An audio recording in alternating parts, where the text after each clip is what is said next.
तस्वीर अब हम आपको दिखाने वाले हैं जो कि सामने आई। अमेरिकी सैटेलाइट तस्वीरों में भारी नुकसान दिखाई दिया है, मलबा ही मलबा चारों तरफ दिखाई दिया है। सैटेलाइट की तस्वीर आपको दिखाने वाले हैं और वो खामेनेई का कंपाउंड है जिस पर मिसाइल अटैक हुआ था और ताबड़तोड़ बताया जा रहा है कि 30 अटैक किए गए, जिसके बाद आप देखेंगे पहले की तस्वीर और बात की कि पूरा ही पूरा मलबा आपको दिखाई देगा, सब कुछ खत्म हो गया। दो तस्वीरों के जरिए, बिल्कुल दो तस्वीरों के जरिए समझिए। एक तरफ पहली तस्वीर आप देखिए कि सब कुछ ठीक नजर आ रहा है और ये वो अड्डा है, वो ये ठिकाना है जिसकी जानकारी मोसाद को, CIA को पहले से थी, इसलिए सटीक हमला किया गया। और हमले के बाद देखिए कैसे वहां पर सब कुछ मलबे में तब्दील। खामनेई के कंपाउंड पर यह अटैक हुआ और माना जा रहा है कि इसी अटैक में खामनेई की मौत हुई है। खामनेई का पूरा परिवार, जिसमें से बेटी, दामाद, पोते की मौत हुई है, 40 टॉप लीडर्स की मौत हुई है और ये नुकसान दिखा रहा है। अमेरिकी सैटेलाइट की तस्वीरें बता रही है कि नुकसान कितना जबरदस्त हुआ है। बिल्कुल, देखिए दो तस्वीरें इस वक्त हम आपको दिखा रहे हैं और ये बताया जा रहा है कि खामेनेई उस वक्त अपने दफ्तर में थे जिस वक्त ये अटैक किया गया है। ये जूम करके थोड़ा आपको तस्वीर हम दो दिखा रहे हैं। पहली की तस्वीर आपको दिखाई दे रही है इमारत और उसके बाद जब ताबड़तोड़ बम बरसाए जाते हैं, बताया जा रहा है 30 बम बरसाए गए हैं। उसके बाद आपको पूरी इमारत चकनाचूर दिखाई दे गई और ये अटैक से पहले की तस्वीर आपको दिखा रहे हैं और बाद की तस्वीर भी, दो तस्वीरें हम आपको दिखा रहे हैं इस वक्त। और एक पहले की तस्वीर है, एक बाद की तस्वीर हम आपको दिखा रहे हैं। और खामेनेई के अड्डे पर 30 बम बरसाए गए थे। बिल्कुल, ये दो तस्वीरों के जरिए समझिए कि कैसे नुकसान पहुंचाया गया और सटीक हमला किया गया, बेहद सटीक हमला, क्योंकि इस ठिकाने की लोकेशन पहले ही CIA और मोसाद के पास रही होगी और फिर इस ठिकाने को कैसे तबाह किया जाए। कहीं कोई बंकर में तो छुपे तो नहीं थे खामनेई, उस बंकर को भी कैसे तबाह किया जाए, इस लिहाज से सटीक हमला किया गया। ये पूरा का पूरा कंपाउंड देखा गया होगा, उस कंपाउंड में कहां कहां कौन सा कमरा है, किस बंकर में या किस कमरे में खामनेई है, वो उसके बाद ये सटीक हमला किया गया। एक और बड़ी खबर आपको बताने जा रहे हैं आपकी टीवी स्क्रीन पर। इस वक्त खामनेई के परिसर पर ये जो कंपाउंड आपको हम दिखा रहे हैं, 30 बम गिराए गए थे, 30 बम गिराए गए थे, जिसके बाद इसका हाल देखिए। जो दूसरी तस्वीर आपको हम दिखा रहे हैं, पूरे के पूरे मलबे में ये कंपाउंड तब्दील हो गया। 30 बम से मारे जाने के बाद खामनेई, उसके दामाद, पोते और बेटी की मौत हो गई और इस कंपाउंड में ही, यही वो ऑफिस था जहां खामनेई थे और यहीं पर वो मौत हुई है। बिल्कुल, मेजर जनरल GD बख्शी इस वक्त हमारे साथ जुड़े हुए हैं। सर, बहुत बड़ा हमला हुआ, खामेनेई की मौत हो गई, पूरा परिवार खत्म हो गया। आने वाले समय में क्या होने वाला है, क्या जो युद्ध और विध्वंसक होता है, तमाम सवाल खड़े होते हैं। आप क्या कहना चाहेंगे? देखिए, कल एक चीज़ तो विदित है साफ कि इज़राइल और अमेरिका का जो हमला, सटीक हमला, एयर अटैक हुआ था, उसमें इलेक्ट्रॉनिक वॉरफेयर का इस्तेमाल करके वो एयर डिफेंसेस जो चीन ने लगाए हैं उनको तो वो आसानी से भेज सके थे और ये टैक्टिकल सरप्राइज़ हासिल हो गया था।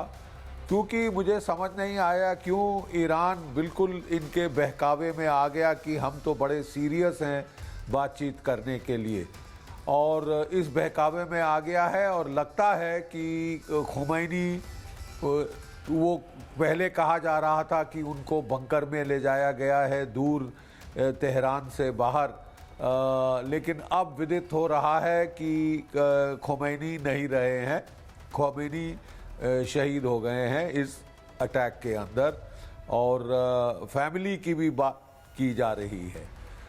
अब ये देखना है कि क्या केवल इससे रिजीम कोलैप्स हो जाएगा या रिजीम में रेजिलियंस है जी, कि नंबर 2, नंबर 3, नंबर 4 वो सब डेजिग्नेट करके गए थे। वो तो सर धीरे धीरे ऐलान कर ही रहे हैं, क्योंकि अभी कुछ देर पहले भी ऐलान किया गया था कि अब ये कमान संभालने वाले। लौटेंगे आपके पास एक बड़ी खबर, इसी बीच आपको बता दें एक बड़ी खबर सामने आ रही है इसी युद्ध से जुड़ी हुई कि हालात जो है विध्वंसक होते हुए दिखाई दे रहे हैं। ईरान ने अमेरिकी बेस पर बड़ा हमला कर दिया है, अमेरिकी बेस पर हमला किया है ईरान ने। एक और बड़ी खबर आपकी टीवी स्क्रीन पर हम आपको दिखा रहे हैं, तस्वीर भी आप देख लीजिए।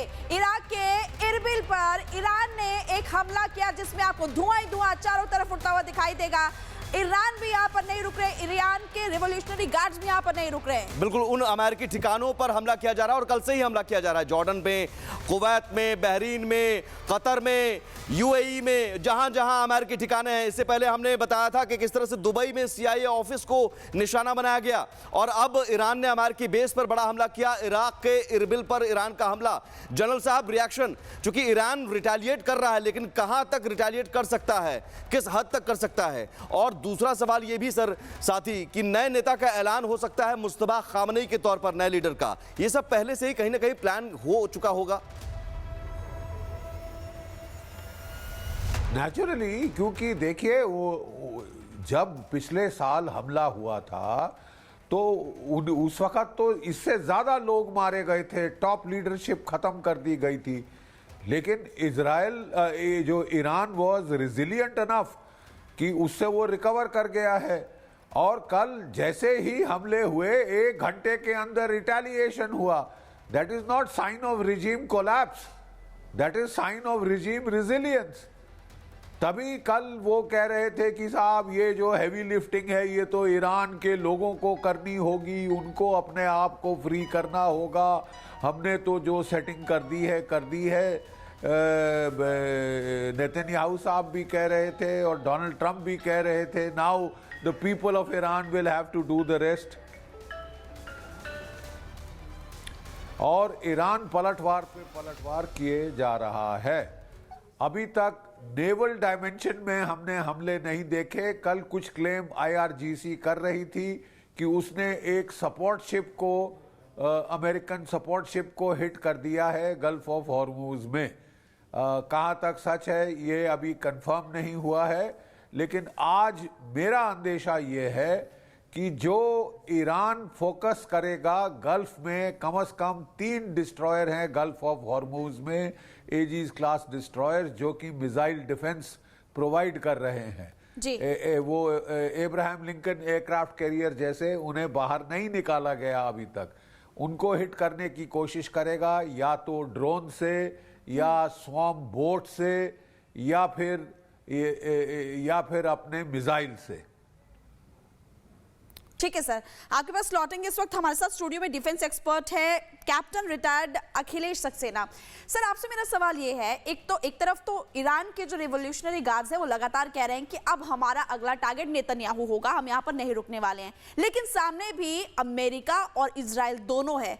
तो क्या लगता है कि जो युद्ध है ये आगे कितना और बढ़ सकता है? क्या ये जो रिवॉल्यूशनरी गार्ड्स घुटना टेक देंगे 24 घंटे में, 48 घंटे में, 72 घंटे में, या और समय लगेगा?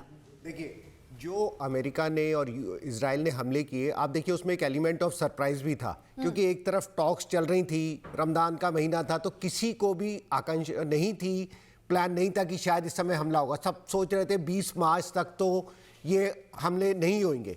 लेकिन इजराइल की जो एजेंसी है मोसाद और जो US इंटेलिजेंस है, उनके पास ये पूरी जानकारी थी कि यहाँ पे पूरी मीटिंग हो रही है और वहाँ पे खमेनी और उसके टॉप लीडर्स अवेलेबल है। इसीलिए ये प्रीएम्प्टिव अचानक हमला किया गया, क्योंकि उनका मेन एक एम था कि वो जो सर्वोच्च लीडर है खमेनी, उनको एलिमिनेट कर दे रहा।